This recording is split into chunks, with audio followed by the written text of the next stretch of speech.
예수님 사랑하시죠? 네. 예수님 사랑하셔서 이렇게 오신 줄 믿습니다.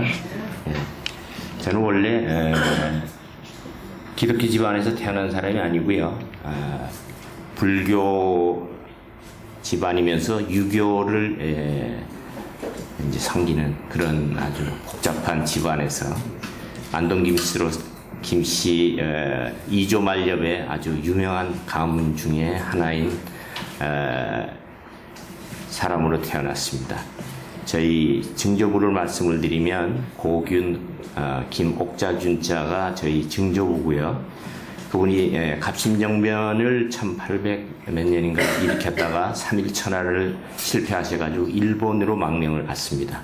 일본으로 망명을 가셔서 일본 동경에서 아펜셀라와 언더우드가 중국을 향해서 이제 선교하러 가는데 그분의 발길을 돌려서 우리나라 인천으로 상륙하게 하는 그런 역할을 저희 증조부께서 하셔서 한국의 기독교가 많이 이제 이렇게 자리를 잡게 하는 그런 일을 하셨습니다.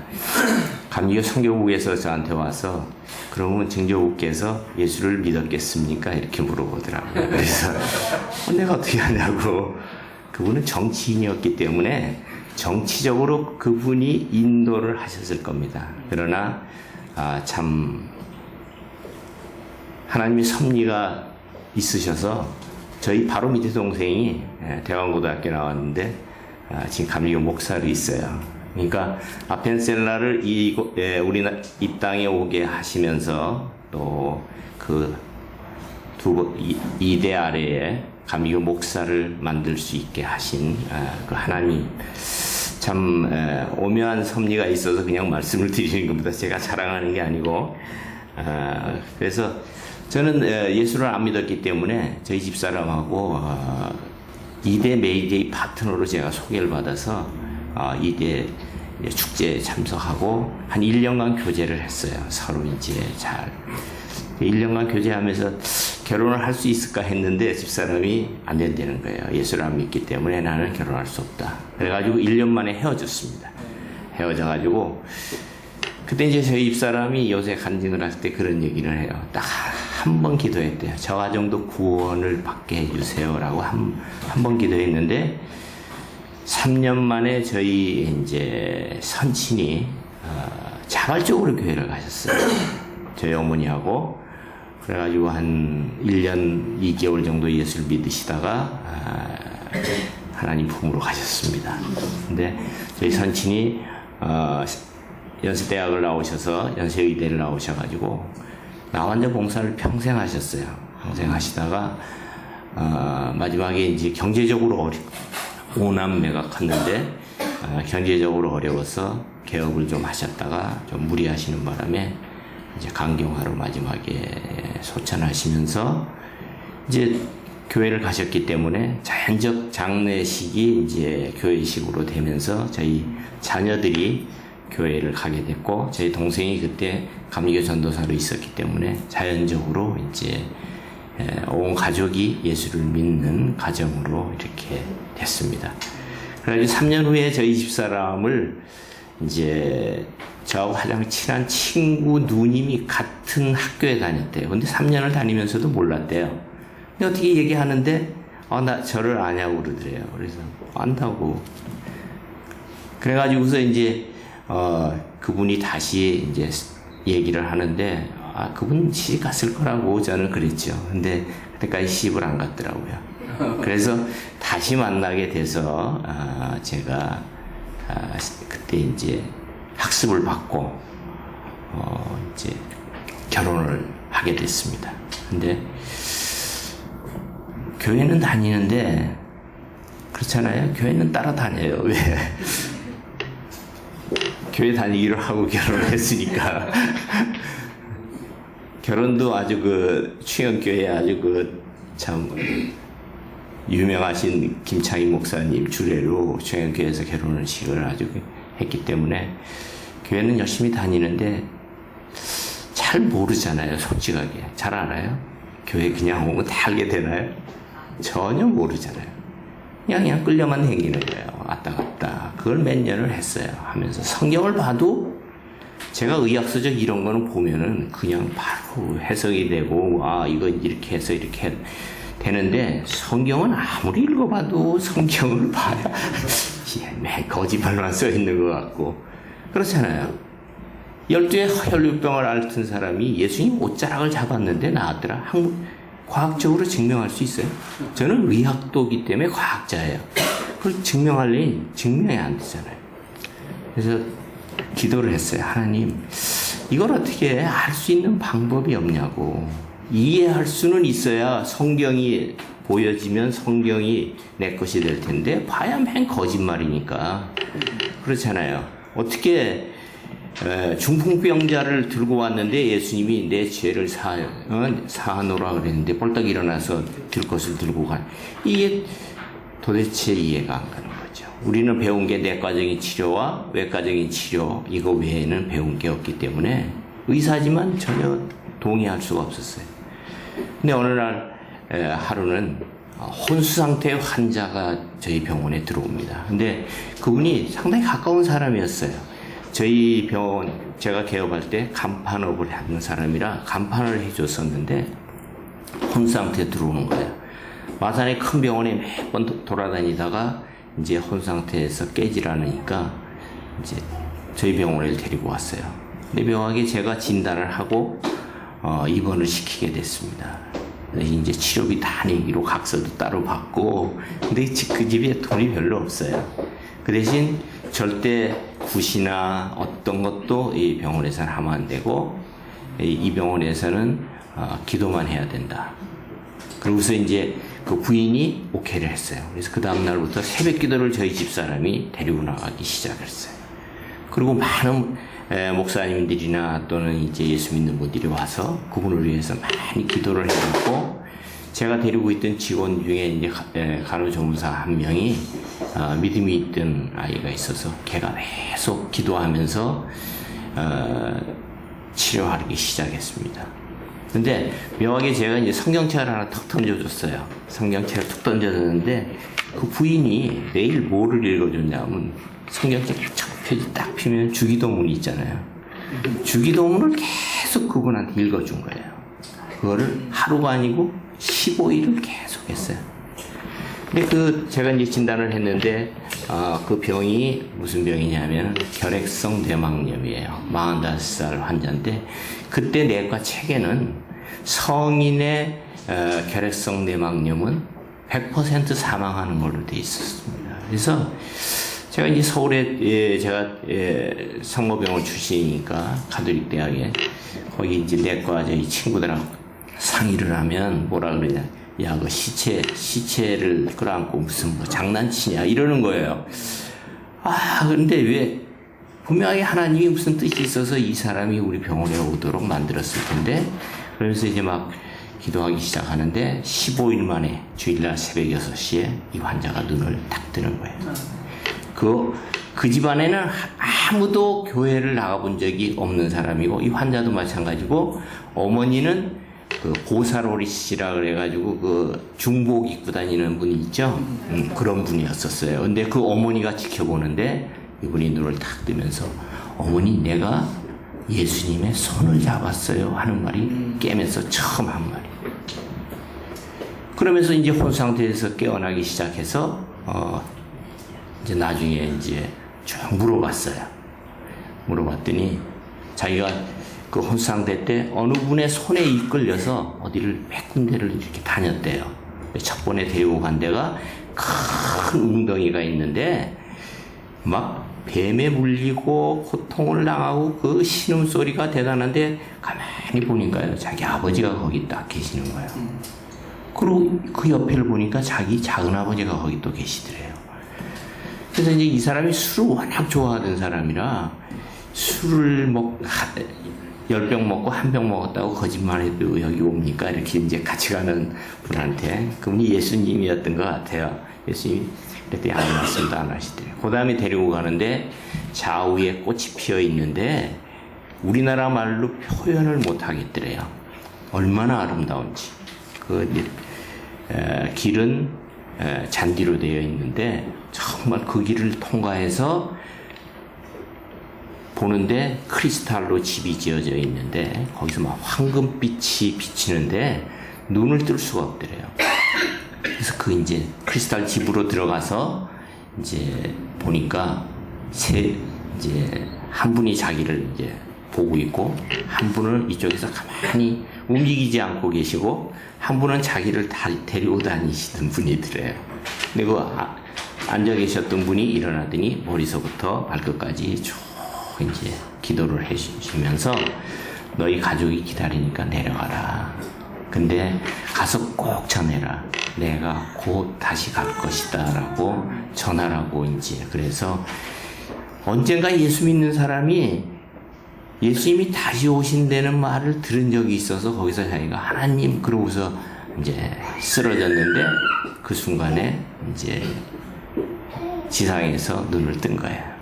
네. 이제 그거를 통해서 제가 하나님의 치유가 있구나. 내과적인 치료, 외과적인 치료가 있고 하나님의 치유가 있구나.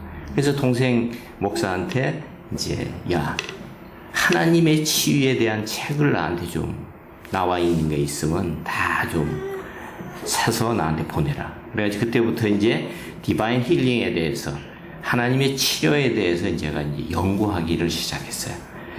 근데 그렇다고 그게 다 되는 건 아니잖아요. 그리고 이제 처음에 제가 이제 개업을 했을 때 저희 선친이 저에게 돈을 준 게 별로 없어요. 근데 개업하는데 은행에서 찾아왔더라고요. 너 그때 83년도니까 1,500만 원을 빌려주겠대요. 그때 1,500만 원이면 컸어요. 제가 군대에서 20몇만 원밖에 못 받을 때인데, 그래가지고 1,500만 원을 빌려준다 해서 그걸 빌려서 이제 개업을 했으니까 얼마나 이제 좀 마음이 좀 조이겠어요. 그래서 이 진해 지역에서 내가 24시간 병원을 돌리면 1년 내 얼마 이내에 내가 성공할 수 있다. 이게 계산이 되는 거예요, 머리로. 그래가지고 24시간 병원을 가동하기 시작했어요. 24시간 병원을 가동하니까 환자가 엄청 오는 거예요. 그리고 제가 집사람한테 내가 얼마 이상 안 벌면 병원 때려친다. 그런데 첫 달부터 그거 이상을 버는 거예요. 하나님께서 제 입에 권세를 주셔서 그 얘기한 대로 막 수입이 들어오는데 정신없잖아요. 근데 제일 문제가 되는 게 어느 때였어요? 주일이죠. 주일날 이거 교회는 가야 되는데 이 큰일 났어요. 근데 문을 열어놨어요. 어떻게 환자가 몰려들기 시작하는데 딴 데서 문을 닫아대니까 저희 병원으로 다 몰려드는데 교회 가야 되는 10시 반서부터 시작해서 막 환자가 막 밀리는데 어떻게 할 수가 없는 거예요. 그래서 막 정신없이 환자를 보고서 교회를 쫓아가면 뭐 하는 때 들어가냐면은 축도할 때는 이 천지가 옛날에 그 이제 송령 부를 때 들어가서 엎드렸다가 나오는 거를 제가 한 10주 동안을 했습니다. 믿음이 없었기 때문에 인간적인 생각으로 사는 거죠. 10주를 그렇게 하다 보니까 하나님께서 저를 너무 사랑하셔서 그냥 두시지 않으셨어요. 갑자기 몸이 피곤하고 눈이 샛노래지고 온몸이 샛노래지는 급성 B형 바이러스성 간염이 와서 병원문을 닫을 수밖에 없는 상황이 됐습니다. 그래서 5월 12일 날 개업해서 10주 후에 비행기에 실려서 모교인 서울 성모병원에 가서 입원을 했죠. 내과 의사들이 비상이 걸렸어요. 더 진행이 되면 정격성 간염으로 진행이 되면 일주일 내에 간이 다 녹아서 죽게 생겼대요. 여러분들 간 기능 검사 하시잖아요. SGOT, SGPT, 요새는 AST 이래가지고 나오는데 그게 첫날 검사였는데 1,500 이상이 나와서 더 이상 검사가 안 돼서 그 다음날 다시 검사한다고 이렇게 결과가 나오고, 황달치가 보통 1까지가 정상인데 15 이상 이렇게 되는 아주 엄청난 신체의 변화가 일어나게 됐습니다. 그래서 뭐 그냥 꼼짝 못하고 누워서 우리 장모님이 믿음이 좋으시니까 우리 장모님이 한 3일간 병상에서 예배를 좀 드렸으면 좋겠다고 그래요. 그래서 그렇게 하자고. 근데 어떤 나이 먹은 권사님을 모시고 와서 3일간 예배를 보면서 이제 예배 다 본 다음에 저에게 이제 손을 탁 얹고 기도를 하는 거예요. 중국 방언 같기도 하고 중국말 같기도 하고 뭐 약간 이상한 말을 막 하면서 탁 너 왜 주의를 지키지 않았니? 이러는 거예요. 네가 이런 마음이 있어서 네가 주의를 못 지켰구나. 그러는. 깜짝 놀랐어요. 저는 처음에 주의를 안 지켰구나. 그래서 우리 장모가 일러준 줄 알았어요. 짜고서 와서 이제 고스톱 치는 줄 알았는데, 제 속에 가지고 있는 얘기를 다 하시는 거예요. 네가 이래서 못했지. 근데 참 그전에는 주의를 어느 정도나 심하게 지켰냐면요. 제가 서울 가면요. 토요일날 서울 가면 12시 땡서부터 시작해서 주일날 그 다음날 12시 땡 할 때까지는 아무것도 안 했어요. 교회 가는 일 외에는. 그런 주의를 지키다가 어마어마한 일을 했죠. 우리 집사람이 자꾸 뭐라 그러는데, 예수님도 안식일날 병자를 고쳤어. 내가 병 고치는데 문제가 되겠냐고. 이렇게 이제 집사람하고 갈등이 일어나기 시작하는 거예요. 근데 예수님이 병자를 고친 건 생명을 구원하기 위한 목적이었고, 내가 주일날 환자를 본 거는 돈을 벌기 위한 목적이었어요. 목적이 전혀 다르면서 그거를 똑같은 것으로 항변을 하는 거예요. 그래서 그분이 오셔가지고 첫날 기도가 주일 지키지 않은 거에 대해서 저한테 질책을 하시면서, 이제 둘째 날을 오셔서 이제 크고 작은 나팔을 많이 줬대요. 근데 제가 개업하기 전까지만 해도요, 환자들한테 군대에 있을 때 참 전도를 많이 했어요. 근데 이 환자 보느라고 바쁜데요, 이제 전도하고 있게 생겼어요. 그냥 빨리 환자 봐서 내보내야지. 그 다음 환자 보니까 정신없이 그냥 막 환자 보는데 바빠서 전도를 하지 않는다는 얘기를 하셨고, 셋째 날은 이제 가정재단이 쭉 올라가는데 무너지는 환상을 보시면서 24시간 병원 가도록 하니까 가정이 다 깨져버린 거예요. 그냥. 왜냐면 하면 가정이 병원에 붙어 있었어요. 그러니까 막 24시간 풀로 돌아가니까, 그러면서 가정재단이 무너지는 것을 저한테 이제 가르쳐 주시더라고요. 그러더니 11조 생활은 그래도 정확하게 했으니까 경제적으로 힘들지 않겠구나, 이렇게 얘기하시는 거예요. 근데 11조 제가 한 게 아니라 이제 저희 집사람이 잘 이제 돈은 썼으니까 경제적으로 어렵지 않게, 그래서 한 45일간을 10주의 주의를 지키지 않고 45일간을 병원을 문을 닫아놓고 이제 그 다음부터 이제 진료를 하기 시작했어요. 그래서 제가 그때 예수님을 만나서 그때부터 이제 하나님께서 인도하시는 것을 깨닫게 됐고, 또 그것으로 이렇게 일을 하기 시작했고, 또 이제 교회에서 부흥회를 한다고 그래가지고서, 그분도 또 저희 고등학교 선배예요. 15년가 저보다 5년 선배인데 와서 부흥회를 하는데 막 찬양을 시키면서 기도하라고 그러고서 오셔서 이렇게 턱턱턱턱 손만 대고 가는 거예요. 근데 제 머리에 딱 손을 대는데, 와, 이거 뭐 전기 오는 것도 아니고요. 이게 막 구름 위에 얹혀 있는 것 같아요, 몸이. 그걸 한 일주일을 그렇게 하더라고요. 이 성령이 그때 임한 것 같아요. 그 다음부터 이제 성경을 보기 시작하는데, 성경이 이제 읽혀지기 시작하는 겁니다. 자, 앞과 뒤가 맞아 들어가고 성경을 이제 깨닫게 되기 시작했어요. 그래서 그렇다고 교회에서 이제 더 이렇게 뭐 안정된 신앙생활을 할 수 있었던 건 아니에요. 그런 것들을 통해서 또 하나님께서 훈련을 시키시는데, 목사님하고 이렇게 자꾸 갈등을 일으키게 만들어요. 그러니까 목사님이 너무 욕심이 많아가지고 자꾸 거짓말을 하는데, 저는 거짓말하는 게 다 보여요, 이상하게. 그래서 왜 자꾸 거짓말하고 그러느냐고. 미국에다가 뭐 성교관을 짓는다 그러고서 뭐 교회를 이런 뭐 이상한 걸 해서 갈등을 가졌어요. 그랬더니 저희 집사람이 어떻게 하느냐고 기도하라고. 그걸 한 3년 반 정도를 하나님이 기도하게 하셔서 병원을 마친 다음에 어떤 때는 밤새도록도 기도하고, 어떤 때는 정말 금식도 하면서 3년 반을 이제 기도하면서 하나님께서 깨닫게 하시는 거는 너 저 사람 밉지? 네, 미워요. 그러고 그 목사님이요, 저만 가면 그냥 강대상에서 막 저주를 하고 막 이러는 거예요. 그러니까 얼마나 믿겠어요. 근데 말씀에 너를 핍박하는 자를 위해서 기도할 수 있겠냐 그러는 거예요. 못해요 그랬어요. 저 때려 죽이고 싶어요 솔직하게. 저 사람이 그냥 개인적으로 교회에서 만나니까 그렇지 개인적으로 만나면 저도 혈기가 있는데 때려 죽이고 싶어요. 가족이 뭐 차를 타고 가다가 뭐 몰살하는 뭐 그런 저주를 하자. 참 있을 수 없는 일을 당했어요. 그러니 그게 하겠어요. 근데 하나님 음성은 너를 핍박하는 자를 위해서 기도하라 그러시는 거예요. 그래서 이제 막 그걸 이제 반항하면서 막 기도를 하는데 나중에는 그 기도가 이제 터지기 시작하는 거예요. 터지기 시작하면서 그 이후에 원수 사랑할 수 있겠냐 그러는 거예요. 원수를 사랑하라 그랬잖아요. 그렇죠? 아멘? 원수 사랑하라 그랬잖아요. 예수님이. 사랑할 수 있어요?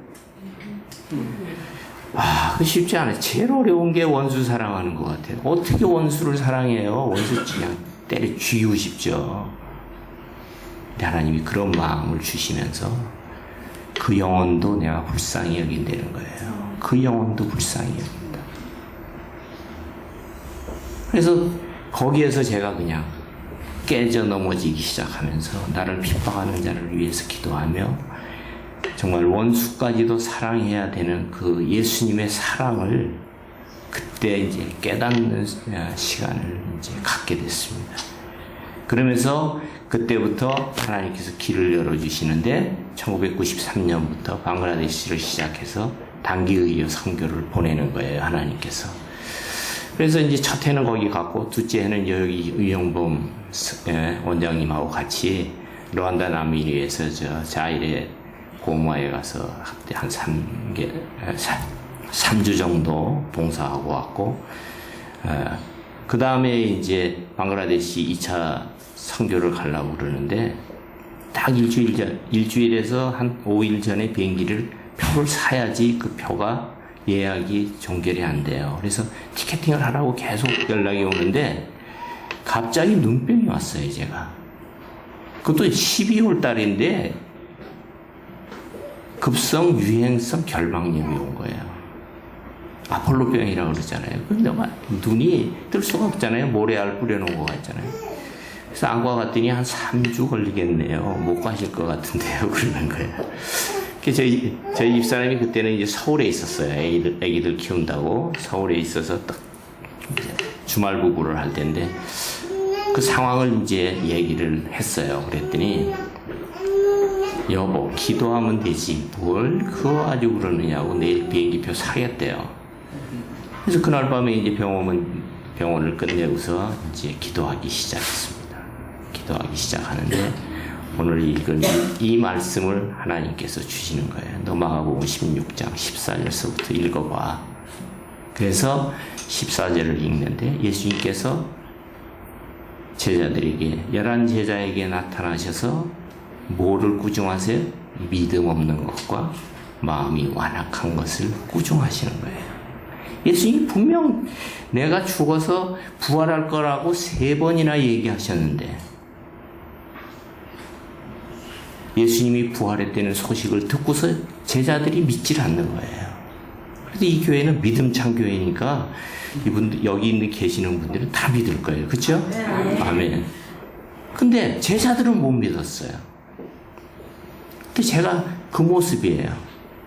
믿음이 없어요. 예수님께서 오셔서 너 왜 그렇게 믿음이 없냐? 그러면서 왜 이렇게 마음이 완악하냐? 이 말에 제가 꼼짝 못했어요. 완악하다는 말이 참 어려운 말이잖아요. 그렇죠? 이해가 잘 가요? 완악하다 그러면 저는 이해가 안 가더라고요. 그래서 영어 성경을 보니까 어느 영어 성경에는 스타본이라고 고집이 센 사람, 또 어떤 성경에는 칼루스라 그래가지고 굳은 살이시죠. 굳은 살 감각이 없잖아요. 칼로 비어내도 아프지 않을 정도로 굳어있는 살. 그게 완악한 모습이에요. 킹 제임스 버전에는 The hardness of heart이라고, 마음이 단단해져 있는 상태. 그걸 꾸짖으시는 거예요. 왜 그랬을까요? 제 머리는 의학적인 지식으로 3주가 돼야 아폴로병은 낫는다고 딱 굳어져 있는 거예요. 바이러스 질환이 거의 3주 내지 4주가 돼야 질환이 자연 치유가 일어나요. 그게 딱 굳어져 있는 거예요. 그걸 깨지 못하는 거예요. 그러시면서 17, 18절 말씀을 하나님께서 주시는 거예요. 그러면서 18절 마지막에 병든 자에게 손을 얹은 즉 나으리라. 그래서 그때부터 제가 제 눈에다 손을 얹고서 기도하기 시작했어요. 막 기도하는데 갑자기 그냥 눈에 얼음물을 확 끼얹는 것처럼 증상이 없어지기 시작합니다. 쫓아 일어나가지고 거울을 가서 봤어요. 근데 아직은 눈은 뻘건데 증상이 없어졌어요. 그러시면서 20절의 말씀을 얘기하시는 거예요. 제자들이 나가 두루 전파할세. 네가 나가서 두루 전파할 때 주께서 함께 역사하사. 이 말도 좀 어렵죠. 예수님께서 함께, 너와 함께 일하겠다는 거예요. 역사한다는, 일하면서 walk with the Lord. 주께서 함께 일하면서 그 따르는 표적으로 말씀을 확증하시겠다는 거예요. 그 따르는 표적이 뭐예요? 앞에 말씀하신 17절, 18절에 있는 말씀이에요. 믿는 자들에겐 이런 표적이 따르리니 내 이름으로 귀신을 쫓아내고 새 방언을 말하며 뱀을 집어올리며 무슨 독을 마실지라도 해를 받지 아니하고 병든 자에게 손을 얹는 즉 나으리라. 이 말씀을 주시면서 마가복음 16장 15절에 온 천하에 다니며 만민에게 복음을 전파하라. 믿고 세례를 받는 자는 구원을 얻을 것이고 믿지 않는 자들에게 정죄함이 있을 것이라고 분명하게 저에게 말씀하시면서 내가 너와 함께 하겠다. 그래가지고 방글라데시를 이제 가서 이제 선교하는데 거기 전도사님이 완전히 간이 나빠가지고 누워서 꼼짝 못하는 게 아무것도 준비를 안 해놓은 거예요. 아프다고. 그 집을 찾아가서 이제 같이 기도를 했어요. 그랬더니 그 다음날 완쾌된 사람처럼 일어나서 일을 하기 시작하고 2006년도 그 이전에는 또 이제 인도를 이제 가게 됐어요. 방글라데시가 문이 닫혀서 인도에 가게 돼서 남인도에 비샤카 파트남의 예수받은 목사님이라고 현지 목사님하고 연결이 돼서 그쪽에 가서 이제 사역을 하는데 그 목사님은 벌써 이렇게 기도하면서 제가 어떤 사람으로 어떤 기도를 하고 온 줄을 알고 얘기를 해요. 그래가지고 이렇게 이제 어떤 목사님이 아프신데 같이 가서 기도합시다. 그러면 저한테 가서 손을 얹게 해요. 그래서 왜 목사님이 하지? 자꾸 이 한국 사람들 생리지요, 그렇죠? 무슨 목사님하고 나하고 가면은 환자 있으면은 목사님이 하시지 왜 나한테 자꾸 하라? 이분이 자꾸 제 손을 갖다가 대는 거예요. 갖다가 이렇게. 자기는 이제 옆에서 서서 하려고. 나중에 얘기하더라고요. 당신이 뭐를 가지고 기도한 줄 하나님이 가르쳐 주더라는 거예요. 그리고 당신이 의사이면서 영적인 사람이라고 하나님께서 가르쳐 줘서 그때부터 손을 얹고 기도하면요. 딱 그분이 아픈 부위가 저한테 통증이 오기 시작해요. 그러면서 그분이 치유가 일어나고 어떤 분은 온몸에 피부병이 있어서 가서 기도하고 왔는데 막 온몸이 하루 종일 힘든 거예요. 또 인도에 환자가 많으니까 쭉 이제 막 보다 보면은 저녁 되면 이제 다 끝내야 되잖아요. 어떻게 할 수가 없어요. 그래서 쭉 줄 서라 그랬어요. 기도해 준다고. 그래서 그냥 붙들고 기도해주고 그랬는데 그날 밤에 도저히 잠을 잘 수가 없어요. 배가 아파가지고 그러고 보니까 그 기도해 준 사람이 다 여자였던 것 같아요. 그래서 그때부터 제가 그랬어요. 하나님 저 안 아프고 저 사람들이 치유될 수 있게 했으면 좋겠다. 그러면서 너무 힘들어서 못하겠다고 나는. 그러면서 이제 저희 집사람이 이거를 이제 요새는 대신해요, 주로. 왜냐하면 저는 환자 보느라고 바쁘기 때문에 직접 할 수 없고, 저희 집사람이 기도 치유 사역을 하면서 선교 현장마다 하나님께서 필요한 사람들에게 이런 기사와 표적을 통해서 하나님의 살아계심을 증거하는 일들을 하게 됐습니다. 그래서 오늘 오후에는 이제 치유 현장을 동영상으로 이제 만들어서 이제 보여드릴 거예요. 여러분들이 시간을 많이 제공하시면 제가 여러 편을 보여드리고, 시간을 많이 제공하시지 않으면 그냥 하나만 보여드리고 할 텐데, 같이 저런 현장을 통해서 지금도 하나님께서 살아계시잖아요. 아멘. 그리고 일하시고 계세요. 그리고 우리와 함께 하십니다. 그냥 버려두지 않으시겠다 그랬잖아요. 우리가 함께 가서 현장에서 일하시면서 하나님께서 이루고자 하시는 것들을, 내가 모든 것들을 비우면 하나님께서 나를 통해서 통로로 사용하셔서 하나님께서 일하시는 그 현장들을 아주 그냥 실감나게 제가 좀 보여드리고 가려고 합니다. 우리 유 목사님은 저 고등학교 6년 선배세요. 그래서 늘노래 하실 때도 참 같이 사랑을 많이 나눴고, 저도 늘노래 때문에 은혜를 많이 받았던 사람이고, 늘노래를 위해서 참 많이 도움도 드리려고 노력했고 했던 그런 건데, 사실 제가 많이 기도를 못하고 왔어요, 솔직히. 내려가면 23일부터 진해에 내려와서 병원을 하고 다른 사람이 병원을 하다가 그걸 이제 인수인계를 받아서 이제 다시 시작해야 되는 그 과정이 좀 복잡했어요. 복잡하고 또 그걸 다 청소하고 막 환자를 보고 하느라고 시간이 없었습니다. 그리고 인도네시아에서는 주로 이제 간단한 환자들만 보고 주로 이제 말씀 사역을 많이 하러 다녔어요. 제가 간증도 하고 이제 설교도 하고 하는 그런 일들을 감당하다가 여기 와서 갑자기 이제 상황이 바뀌어서 노동자가 돼서 일을 하다 보니까 심신이 다 좀 힘든 가운데 제가 오게 됐습니다. 그래서 그래도 여러분들에게 은혜가 됐기를 바랍니다.